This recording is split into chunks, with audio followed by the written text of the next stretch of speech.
হুটহাট কিছু ডিজাইন থাকে যা করার পর বেশ পছন্দ হয়ে যায় সবার।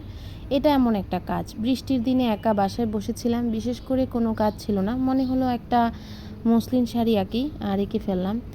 আর এই শাড়িটা সবাই ভীষণভাবে পছন্দ করে ফেললো, আলহামদুলিল্লাহ। শাড়িটা 15+ বার রিপিট করা হয়ে গেছে অলরেডি।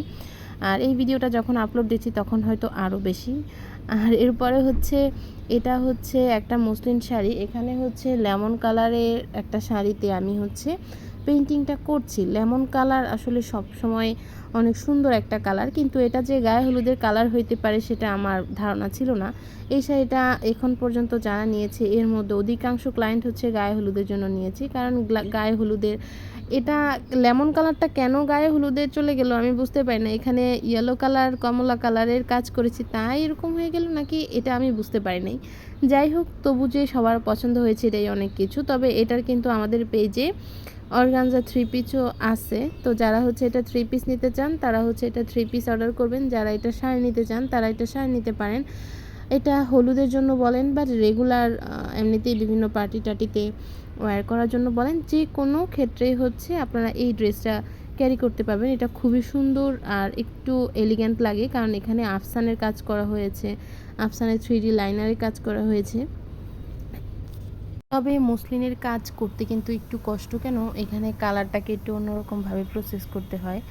এখানে কালারটা হচ্ছে একটু পাতলা করে দিতে হয়। পাতলা করে কালার দিলে এটা বেশি সুন্দর মানে শাড়িটা ভারী হয়ে যায় না আর কি।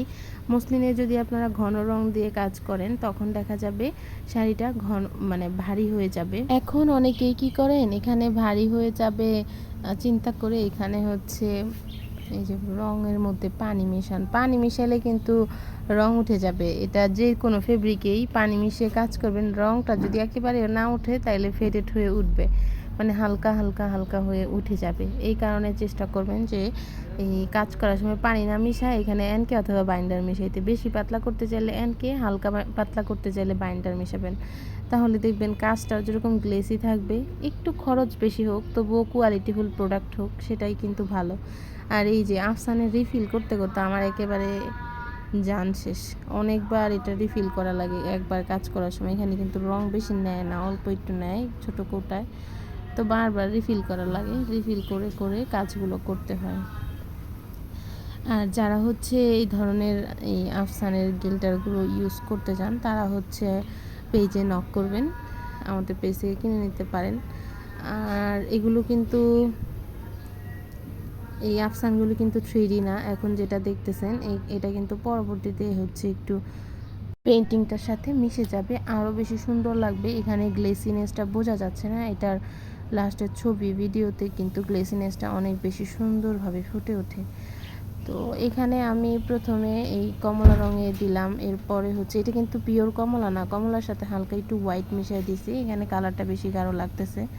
এরপরে আমি এই ছোট ছোট হলুদ ফুলেও সেম 3D দিচ্ছি। এই 3Dগুলো যে একেবারে পারফেক্ট হবে ব্যাপারটা এরকম না, এটা পারফেক্ট হয় না বলেই আমার কাছে মনে হয় বেশি সুন্দর লাগে। জিনিসটা যে হাতে করা এটা বোঝা যায়, সুন্দর লাগে। যাই হোক, এখন হচ্ছে আপনারা যারা এই ড্রেসটা অর্ডার করতে চান আমাদের পেজে নক করবেন। আর রঙগুলো জাফরান বাই